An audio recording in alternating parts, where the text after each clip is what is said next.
Greetings and peace, everyone. I would like to start this talk tonight with Bismillah ar-Rahman ar-Rahim, in the name of God, the Beneficent, the Most Merciful.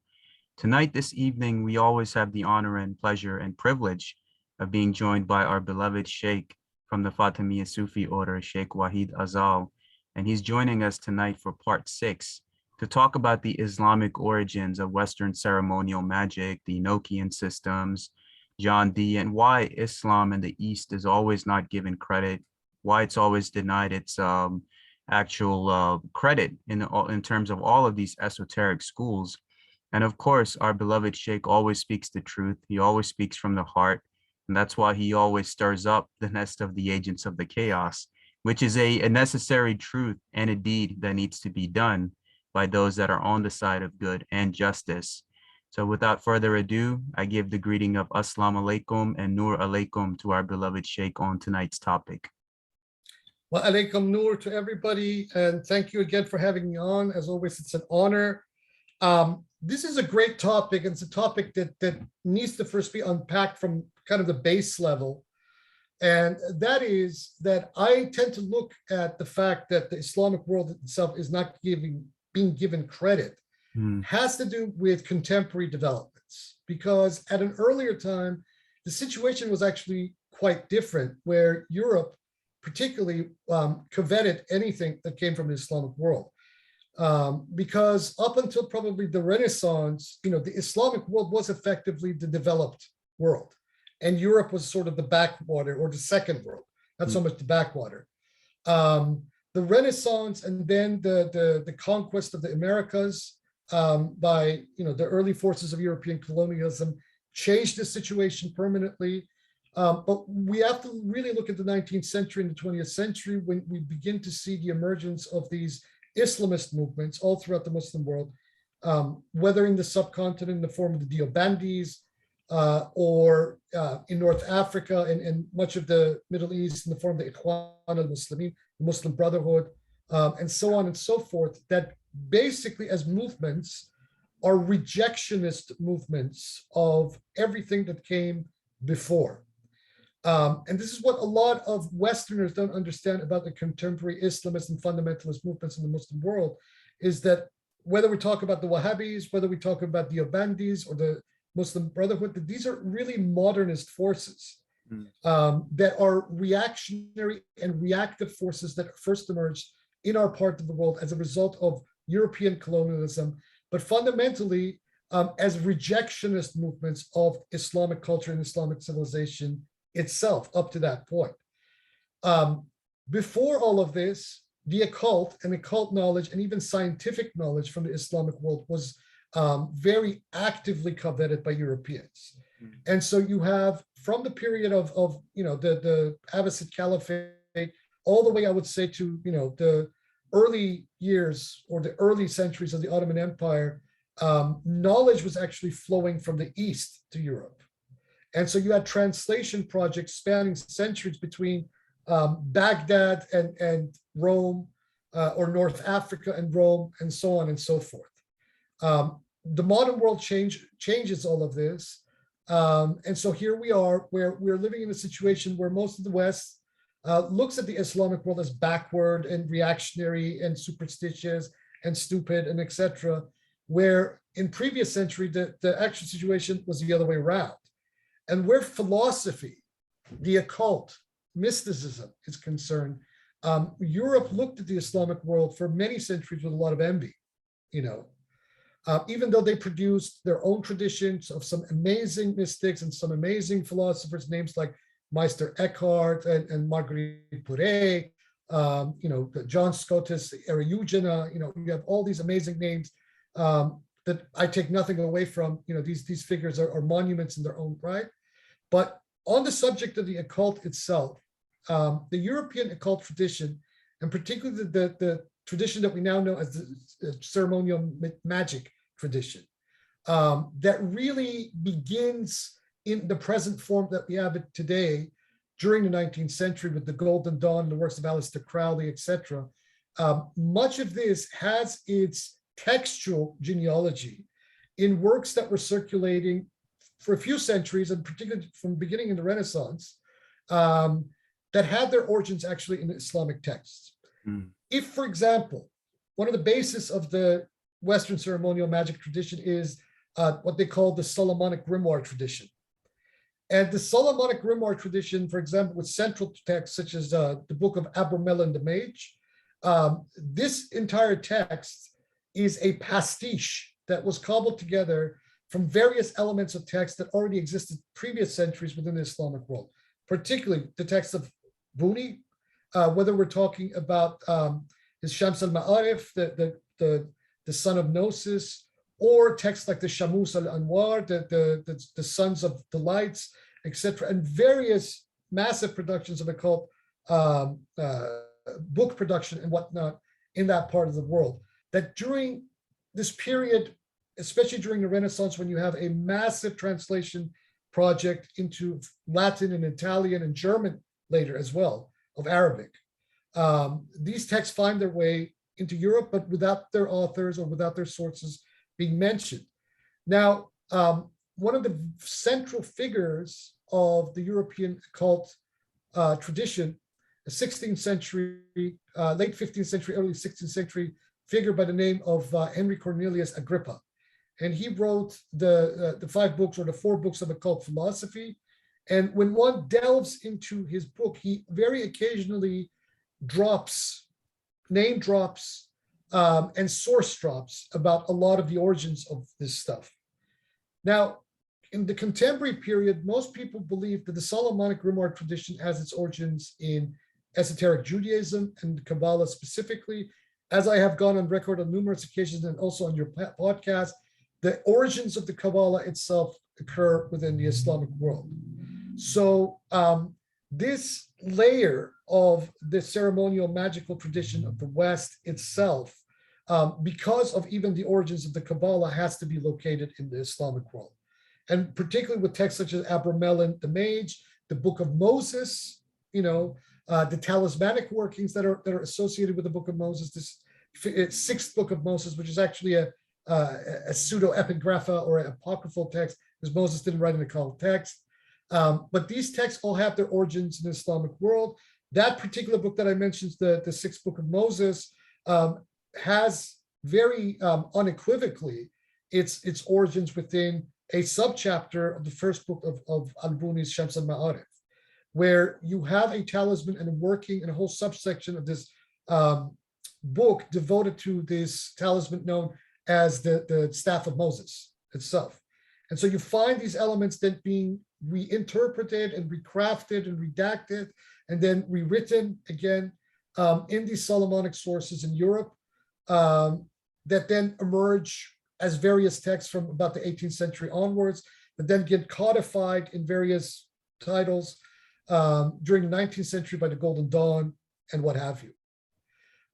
So this is only one example. The other example, which is very notable, and I've spoken to several people who actually research this area in the academy, is the system of John Dee, the system of Enochian magic.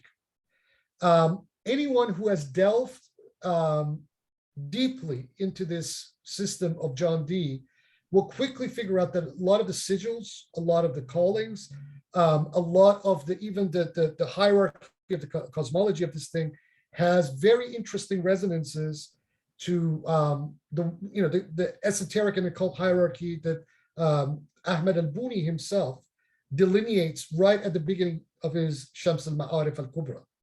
So the question is, what happened? Well, what happened is that we know for a fact that John Dee was a connoisseur of the occult in every conceivable form, and that he had a massive library at his disposal, and that within his library, there were a vast range of Arabic occult manuscripts and scientific manuscripts as well. So the question is, did John Dee read Arabic? We don't know that. This can never be proved. Nevertheless, because of trade and because of the back and forth flow between various people from various regions of North Africa to the Isles, and also John Dee's own travels throughout Europe and into Eastern Europe particularly, it is very conceivable that he had run across people who were quite conversant in these languages and translated many of these texts for him. Unfortunately, John Dee's library during the time that he was also with Edward Kelly burnt. So we don't know exactly what titles were in his library, but a substantial amount of this library, or a third of his library, did survive. And John Dee himself also has mentioned various texts that he had at his disposal during that time. So, a dissertation topic for somebody who wants to actually look at this area closely and do a research project on it is to delve into the system of Enochiana and Albuni and all of these various, beyond Albuni, this entire tradition of Arabic occult manuscripts that was being transmitted to Europe and through Eastern Europe, of which apparently the Vatican holds a massive holding of texts, even today, some of which they collected all the way back into the 13th century. And very quickly, when you do these comparisons, do the analysis, do the philology and the unpacking and textual criticism, you cannot fail to come to the conclusion that much of this system of ceremonial magic that is popular in the West now has its origins in Islamic occult manuscripts. So this is where I come from this. Unfortunately, a lot of people, when they hear things like this, get kind of anxious or perturbed or aggressive because it seems it kind of contradicts their view that the West has generated everything sui generis from nothing, ex nihilo, and but the fact is that cultures interact with each other and that cultures evolve, and especially on the level of the occult, people pick and choose and take from one another and then develop these elements according to their own understanding and the evolutionary locus of their own cultures at that time. So cultures are not static entities. Everything is interacting. Maybe today in the age of mass communication, we have easier access to this stuff, but people have been interacting with each other across cultures for millennia. So this is nothing new.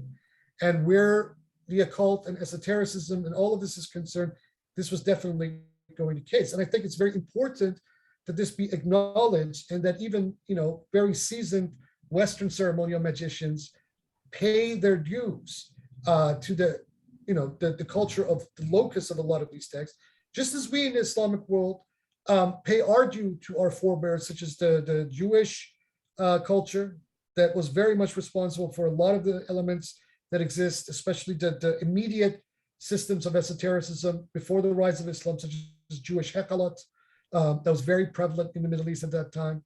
And also that, the various Greco-Hellenistic syncretic movements and ideas that were percolating in that area of the Middle East and Europe and North Africa for, not just the period preceding the rise of Islam, but also the period after the rise of Islam, to which the Islamic civilization itself tremendously benefited it. So cultures are not islands.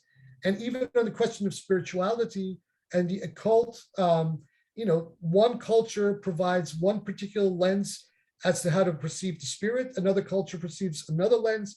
And when these lenses come together, we have a much more clearer perspective of what it is that we're dealing with, because ultimately the spirit is universal and inhabits both all cultures and is beyond them simultaneously. And so I think it behooves us all, to acknowledge this fact and not shun it and run away with it. The Prophet of Islam, peace be upon him, himself says, seek knowledge, even if it be as far as China, which implicitly acknowledges right off the bat that, that this borrowing and developing and syncretizing and mixing and matching and all of this is a good thing. It's not a bad thing.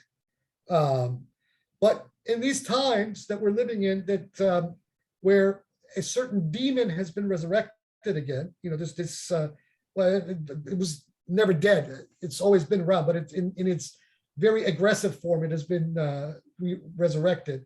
This whole white supremacy, you have a lot of people who claim to be Gnostics or claim to be, some form of esotericists that are buying into this extremely dubious, racialized narrative of spirituality that always ends up at the same place. That was also the same dubious racialized narrative that was subscribed to by Adolf Hitler and the National Socialist Party of Germany and all of these fascists of yore, all of which unfortunately has its genesis in colonial narratives and colonial mentalities and supremacist narratives and what have you during the 19th century, during the height of European colonialism, where it needed to craft an ideology of its own supremacy to convince also primarily its own people, not so much the people that it was conquering, but primarily its own people that it was the best thing since sliced bread. But the truth of history, the truth of culture, the truth of the spirit is beyond all of these things. As the first verse of the Surah of Women, Surah An-Nisa says, God created humanity as a single soul, right? And then dispersed humanity into tribes and cultures in order to know each other, right? So even in that verse from the Quran itself, we are being told that as the single soul, even when in its multiplicity of diversions and whatnot, that ultimately the whole point of the exercise is for humanity to know each other, to interact with each other, to learn from each other. We can learn from the Chinese, we can learn from the Indians, we can learn from Iran, we can learn from the Europeans, we can learn from the Russians, we can learn from the native peoples. They all have a perspective on the spirit, that is just as valid and sometimes even beyond the perspectives that we have. They are Muslims in their own way, whether we're talking about the North American Indians and South American Indians or the native Aboriginal people of this land where I'm living right now, and so on and so forth. These are all very good things. Humanity, borrowing and learning from each other, people refining and the knowledge of not just the material reality that we're dealing with, but also the immaterial reality of the spirits itself. These are all great things. And this is what happened. And this is how Western ceremonial magic emerged in its seat from this very thing.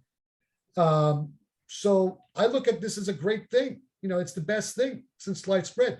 Where it gets hairy is when one culture or another begins to assert their own domination or supremacy or superiority over another. We are a human collective. There is one God that created us as a single soul, and this is the collective experience of humanity.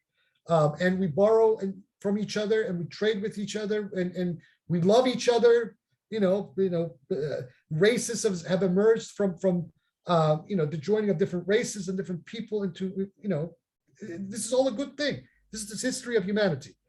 But unfortunately, like we know today in this time, there are forces, because they feel that postmodernism and the modern world has gone too far, and the mobility of people of color has become a threat to these people, on the level of spirituality and esotericism. They start to assert their supremacy and superiority, etc., trying to revive the very same toxic nonsense that was prevalent in the 1930s and 1940s in Europe, that led straight to the gas chambers of Treblinka and Auschwitz. And a lot of these people, inhabit the North American landscape, and they look at someone like, for example, Alexander Dugin as the best thing since sliced bread. As I've said before, Alexander Dugin is a Pied Piper of the Kremlin. I am ready and able at any time of his choosing and place to debate this man in public over his book, The Fourth Political Theory, and also some of his other writings whenever he wishes, because this man is not saying anything that is actually going to help humanity progress and get, and liberate itself from the clutches of both the lingering authoritarianisms of the past or the emerging authoritarianisms of technology, that if not checked, and if humanity does not, put them in its place, is going to enslave us collectively worse than anything that we have ever experienced before. But these ideologies of race, of ethno-pluralism, using separatism and separation of humanity, using very fancy lingo, this stuff is not good. This is stuff that is backwards. It is not forwards. It is not the path of liberation of humans. It's the path of enslavement of humans.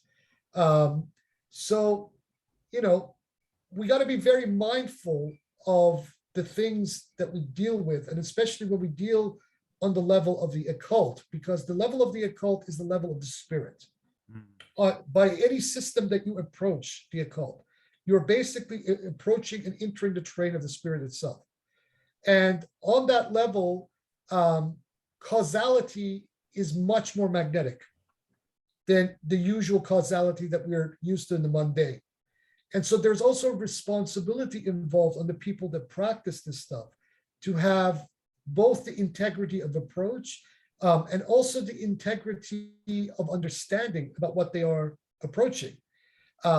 Because if you don't, and you keep pushing these ethno-pluralist or Gnostic capital G narratives of the kind that certain of our friends are currently pushing online, what you are doing is creating turbulence in the waters, as it were. That ultimately always also come back and hurt the very people that are creating this turbulence. And this is what they don't understand. Unfortunately, this is the nature of the dark side, and the dark side is blind, usually, to even its own actions. And it acts upon impulse rather than understanding and the ability to see the bigger picture. And many of these folks that are online are also LARPers, in my opinion. They're not real practitioners, and they don't know very much of anything, despite their claims. And so what they're doing is that instead of being agents of healing, they're becoming agents of further, further aggravation and further unhealing, for lack of a better term. So we have to be careful. When I say things like this, for example, that the ceremonial magical tradition has its locus in Islamic Arabic and Islamic magical and occult texts, this is not as a way to be an affront to people who are practicing this particular discipline. It's to basically point out to them that these people owe some debt to that part of the world, that this system has a origin, has a seed, and that perhaps maybe it is to their benefit, to the benefit of their own practice, to look at this stuff, more intently. It's interesting that you mentioned that, Sheikh, because I've noticed like a trend of a lot of the white supremacists here associating with the Norse mythology and the Vikings and Odin. And it's so interesting that they don't even know the history that the Vikings were dealing with Islamic people. They were dealing with Muslims. There were actually artifacts that were found with rings that had the name of God, Allah, written on the ring. And even in the Assassin's Creed video game, the new one, the newest one where you're playing as a Viking character, there is a group of Hashashin that are present in their village that are there helping the Vikings, and they're like learning from each other. So a lot of these video games are created by occultists who are sharing these truths in these games in terms of not just having an Islamic bias, but even if you look at the Masonic square and compass, and if you ask them what is the origin of that, they say it's lost in history. We don't know. But if you look at the history, even China. So I'm not just having a bias for Islam, but I give credit where it's due. If you look at the painting of Nuwa and Fuxi, the god, like the female and the male god that comes from one body, one is holding the square, the other is holding the compass, and they're recreating the world. And this is 2,000 years ago from the Han Dynasty. Even with the Sufi traditions, they don't give credit that the Templars had learned from the Sufis. They wear the wool on top of their hats. Where does that come from? It comes from Suf, wool, the purity. So it just goes to show you that there are many missing links that these people refuse to address. We're not here to hate anybody. We're here to basically push that aspect of the one ummah, that we're here to learn from each other, respect from each other, but also call out those who do not give others their due credit, their due human right, and they lower their humanity or their value in any way, shape, or form. That's the goal of myself and Sheikh Wahid Azal in terms of what we're doing. And it's very important that you listen to this, all of the talks that we did with an open mind, and do something about it in your own personal life to make this world a better place, because that's exactly what our goal is against these agents of chaos and people that are hiding behind these different spiritual facades, but deep down inside, it's a totally different game. So please continue. Yeah, that is the bottom line. The way you put it is the best way to put it. People who are hiding behind the facade of spirituality, but they have a completely different game. And despite his pretensions to traditionalism and Orthodox Christianity, Alexander Dugin epitomizes this in himself. Because when you read his works, and particularly his fourth political theory, this guy is a fascist. He's nothing else.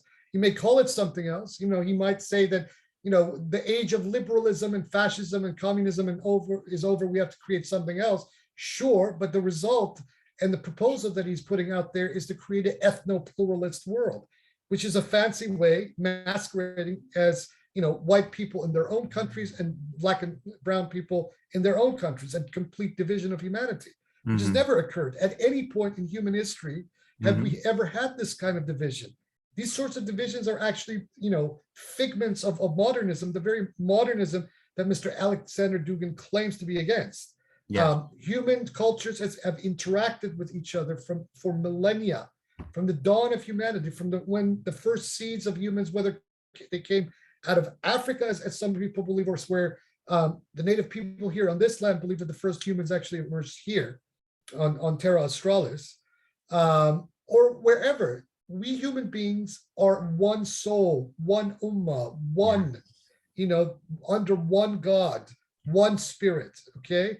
And we are diverse because of our environmental factors of the places that we've lived, our languages, our cultures, whatnot.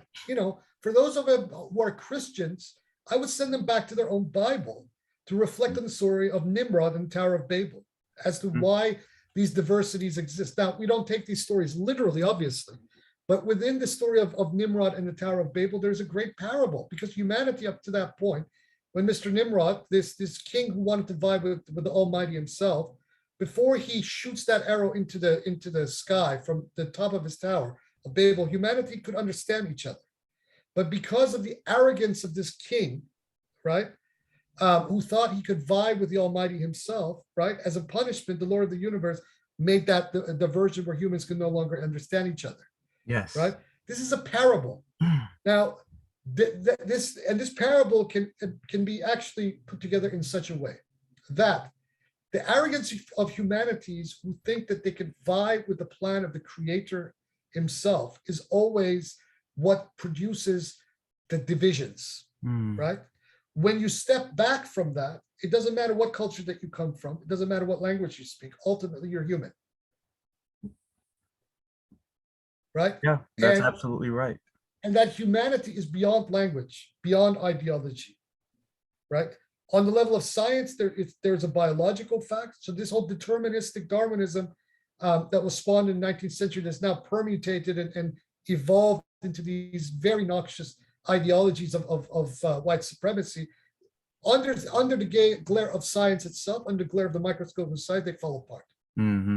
There is no difference between the biologies and the determinisms of the biologies of someone living in Manhattan, to someone living in Mumbai, to someone living in Beijing, in the North Pole, South Pole, here in Australia, etc. Even the various transitions in the evolution of humanity, from whether we're talking from Australopithecus to Homo erectus, and finally to Homo sapiens, etc. The science still is not completely satisfied that we are talking about diverse humans. And besides, we know for a fact that Neanderthals and Homo sapiens were mating together. So that means that these were not different species. Just like humans and animals cannot produce a third entity in Mother Nature itself. I mean, perhaps cloning science is now trying to change all that, another Tower of Babel. But in a natural setting, two different species cannot produce an offspring. Yet the science is now proving that Neanderthals and Homo sapiens were mating. And perhaps what preceded the Neanderthals were mating to become the Neanderthals, etc. So on the level of science itself, on the level of biological science, is proving that humanity is one soul, right? That the external forms of humans, the color of their skin, or how big or small their noses or their foreheads or ears, or whatever, these are all irrelevant. Ultimately. Yeah. And it's so interesting you point this out, because even when the Moors were in Spain, And there was the aspect of the Alhambra, this basically this beautiful structure of education, arts. And I saw this meme that was circulating around that when those from the West would come and study in these universities, during their graduation, they would be dressed in Oriental clothing, like loose Oriental clothing.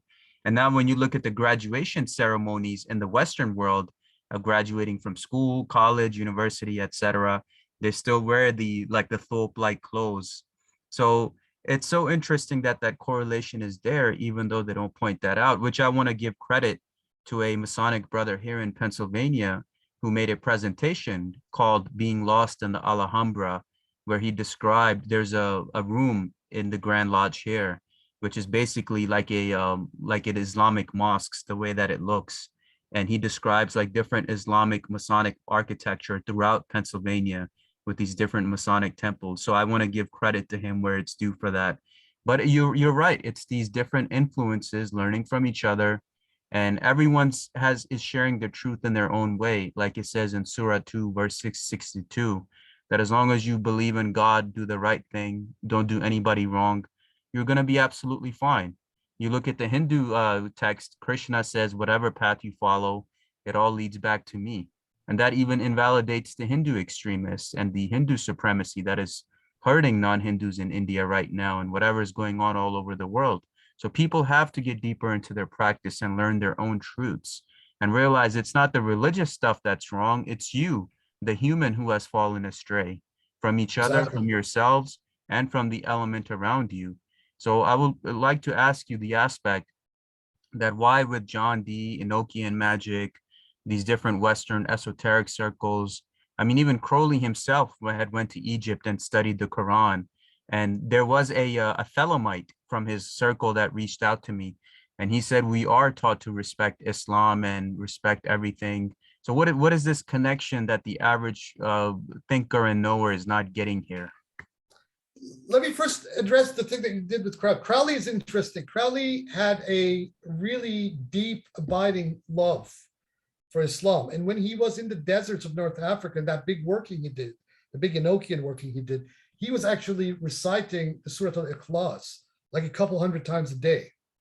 And that's when his vision opened about some of the stuff that he wrote. And in fact, it was preceding when the descent of the Book of the Law. So the Quran itself in Surah Al-Ikhlas, the 112th Surah of the Quran, was responsible for spawning the central text of Thelema, which is very interesting. And, you know, Crowley gave his dues. He never concealed this or whatnot. What is happening today is because of this so-called clash of civilization. Yes. Which is a manufactured narrative that the Western elites, particularly, and now also bought into by these controlled elites of Russia and China, even Yes. have bought into, is that humanity is following different direction and we're at a war with each other culturally. I would beg to differ because the war is not on the level of culture. The war is really on the level of economics. It always has been. It has been about the control of resources. Culture is only very secondary to this because on the level of culture, we haven't had a clash of civilizations, right? Thinkers and whatnot, universities all throughout the West, they have always acknowledged, their depth to whether to the Muslim world or to the East in general, in China, India, etc., Japan. But since the post-war period, and I would probably the entire 20th century as a whole, because of the wheels of Western colonialism getting, driving more and more and more, they needed to push these ideologies of white supremacy more and more and more. Number one, like I said, first amongst their own people to convince them of their own superiority, but then as a kind of a wedge and a weapon against the people that they were seeking to conquer, in order as a sort of psychological warfare to try to get these people to believe that they're inferior, right? But these sorts of situations always have their own dynamics. And what this sort of white supremacist ideology of Western elites has done is it has spawned its own reaction. So the entire narrative of Islamism, whether we believe Osama bin Laden and these terrorists went through the Twin Towers and hijacked it, or whatever we believe, or whether they did or didn't perpetrate, or whether ISIS is a controlled group or isn't a controlled group. The fact is that the reaction that these people embody is very much a reaction that stems from these false narratives that Western elites have been pushing for the last 200 years. That, by definition, have also shortchanged their own people everywhere, not just, they've shortchanged the common man in Europe. They've shortchanged the white working classes. They've shortchanged all of these people. Yet we have people today online who dominate the newest sphere of YouTube and the internet in general, pushing these sorts of narratives very vigorously. This division, that we are the West is the best and the white is the greatest, and on these stories go. When the truth of the matter is something else, and they're doing this for a very simple reason, because they see, like I said, that there's a mobility of people of color who are coming up, who know how to call a spade a spade, and we look at their white brothers and sisters as equals rather than as masters. And this is an affront to these people. This is a problem for these people, because then that means that they cannot control their own people. That means that ultimately they cannot control their own resources and their own power. So this is a power game. This is what this is all about. And so the occult being the place that is as close to the spirit as one can possibly get, these elites have always understood that when you control the narrative of the occult, you control a lot of things about the people that come to it. So if you are pushing a white supremacist occultism, right, that becomes your weaponry in a sense. And so that now it is the responsibility of people like us who are versed in this world ourselves, to counter this. And yes, admit very point blank that we are engaged in an occult war against these forces. Just like Julius Evola, one of their heroes, mentioned in his book, Ride the Tiger. So yeah, we know what this is all about. But your average white Anglo-European also needs to understand that this is not a matter of hate. This is not a matter of us wanting to dominate them. I don't want to dominate anybody. This is about parity. This is about the realization that we are human just like you are, right? And we love you at the end of the day. We don't want to be your enemy. You are our brothers or sisters. We want to walk hand in hand with you, shoulder to shoulder, heart to heart, to recreate this world, to make a better world for your children and our children, for your posterity and our posterity. We are not against you. Your attitudes and these false ideologies that your elites keep drilling into you, yeah, we're against that 100%. And the people who articulated 100%, we're against that. But you as people, we're not against you. We are one. We are one and the same. There's no difference between you and I. And I know that because, my wife was white, my late wife. I have loved the white woman, and like I mentioned in one of our previous podcasts, a lot of this problem seems to be concentrated within the white male in this time, more than the white female. I mean, I'm not saying that there are no such thing as female white racists. There is. But by and large, the white woman is a much more switched on, much more sensitive, and much more together creature that understands various things more than the white male is. The white male is just somewhere else most of the time, right? So we're even calling to those sisters to help us.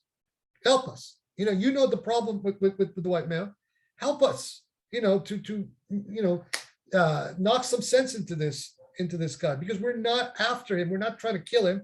We don't want to take anything away from him, right? All we're saying is, number one, stop taking away from us. Let's live together, right? Let's build this better world together as a single species under one God. Enough of this nonsense. Enough of this white supremacy and the ideology talk. This is a mind virus. This is like coronavirus.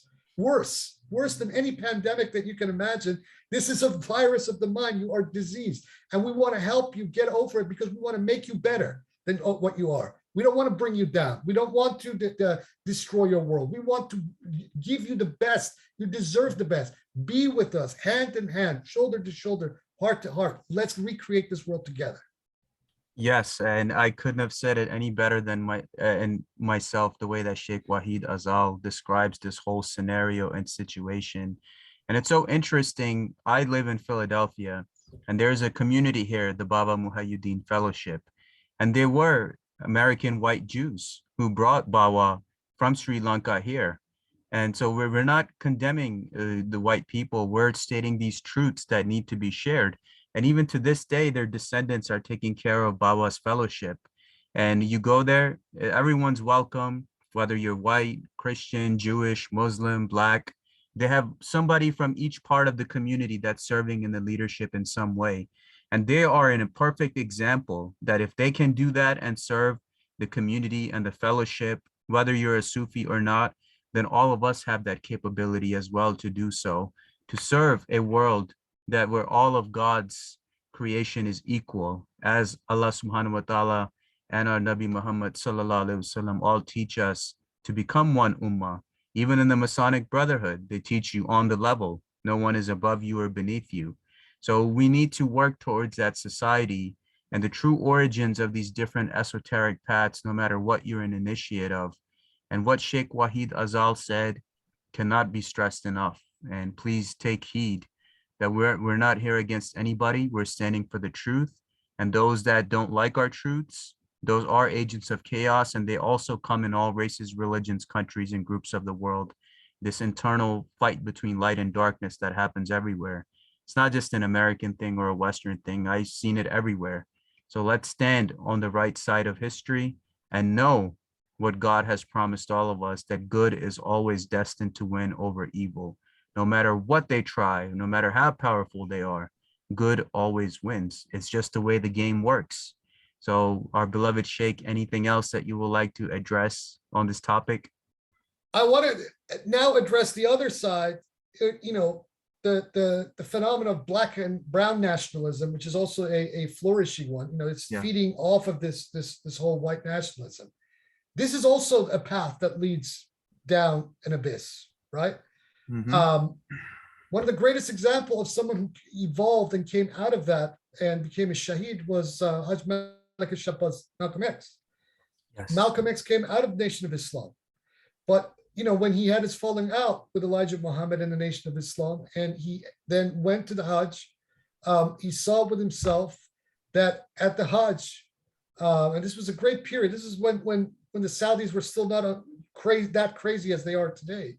He saw with his own eyes that the entire diversity of humanity right before his eyes, all submitted to Allah subhanahu wa ta'ala, right?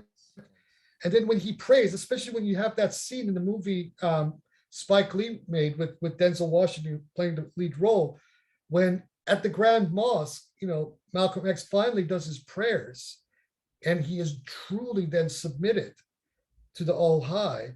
That entire narrative of the Black nationalism as a racialized ideology melts away. But simultaneously, he kept the good that he learned from the Nation of Islam, right? The fight for justice and economic and racial justice and equality for the people, and not compromising with the man. That we're not going to compromise with the man either. But what we got to do is that we have to get rid of these toxic narratives. This planet is in an emergency situation. And it doesn't matter how many times you try to assert your supremacy, either as a Black nationalist or a white nationalist. When this ecological doomsday unfolds, it is going to get you and the other guy equally. It won't matter to whether you're Black or white, or yellow or green or red or pink or multicolored. It's going to come after all of us. So we have a responsibility towards each other, Black, white, yellow, red, pink, multicolored, to ensure that this extinction event doesn't occur. That we don't leave a world here for our children where there is a use-by date for it, that they won't have a future at all, or that they end up in some kind of a technocratic or technological dystopia where the environment is completely destroyed, but they are controlled by machines. Something that even the Wachowski brothers couldn't have conceived. We Yes, want to also prevent that from happening as well, of because course. because if that comes, that will take all of us. It won't make any discrimination between white or black or whatever. Well, see, to point out what you said in a very good way, and to just add on to that beautiful articulation that you did, is the Prophet Muhammad, peace be upon him, has said that a white is not superior over a black is not superior over a white, or an Arab or a non-Arab, and vice versa, except by piety and good action. And that's what changed Malcolm X's heart. And when he came back, he knew that these people were teaching him hate and division. I even see it here in the black and brown communities. You have these people that claim to be Moors and indigenous and Native Americans. They set up these so-called tribal governments, and they're charging these people that come up to them like $1,000 a package or $3,000 per sovereignty package. And they make all these documents. And when they go to the court, go in front of a judge, none of that stuff works. So they get in trouble, they get ripped off, and you have these vultures within their own community targeting their own community. So that's what we're saying, is that these agents of chaos they're everywhere. And some of them leech off and drink the blood of their own people. Like I see with many of these people, not saying all of them, but I have seen where the spiritual leaders, so-called, or tribal government leaders, so-called, are either using their followers for sexual purposes or financial purposes. So this is the reason why this world is suffering. And these next 9 to 10 years, you have natural disasters, wars, lack of resources, because Allah is not happy with us. We need to turn this thing around with the time that we have. I hope in my lifetime, I can see that happen, inshallah, if Allah gives me the enough life to witness something like that, where I see unity and peace. But until then, I got to keep striving for it and support those who are supporting that truth and have been suppressed and attacked by the enemy, like Sheikh Wahid Azal. As you can see, with all of the talks that we did, it has knocked the teeth out of the enemy's mouth. And we're going to continue to knock their teeth out in a peaceful, lawful, legal, and educational manner, like we're continuing to doing. The element of free speech and free expression, the right of every human being. So please, Sheikh, continue. What can I say? I mean, you just put it in a nutshell. That is what needs to be done. And I appeal to those of our brothers and sisters everywhere, not just in any single community, who listen to these words and either feel inspired or something clicks with them that perhaps we should do something together. I invite them, contact Salman Sheikh. Let's work together. Let's do something, because these divisions, just remember, these separatist ideologies that want to create ethno states and separate white people from black and brown people, etc. All of this serves one entity, and that is the system itself, for self-perpetuation. You are not going to change that system with that kind of separatism, ever, right? And the system knows that, and this is why it keeps on churning out these things, churning out the ethno-nationalism, or the black nationalism, or the Hindutva in India, or all kinds of permutations of this sort of thing. Because as long as we are divided, we cannot confront the system itself. We cannot confront the man.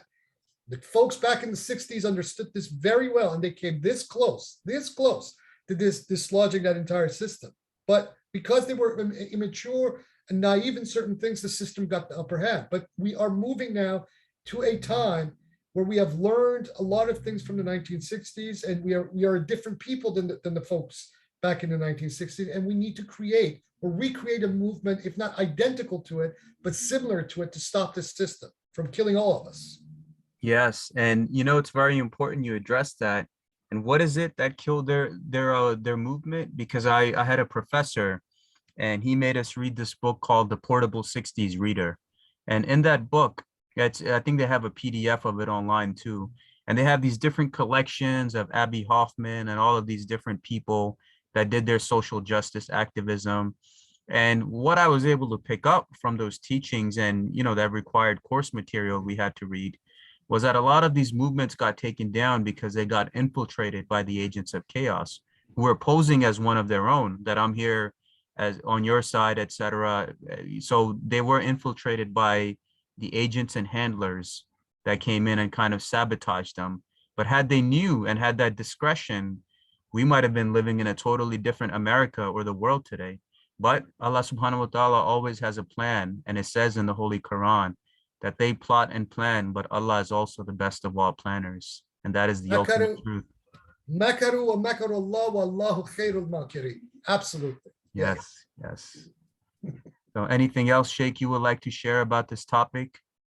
No, I think we pretty much covered most of the ground. I'm happy with what we've talked about so far. Thank you. So with that, everyone, I would like to conclude this podcast with the greetings of Assalamu alaikum and Nur alaikum to our beloved Sheikh. Thank you. Alaikum And I will put his links in the description below as always. Please pray for him, his family, and all of us that are in this struggle.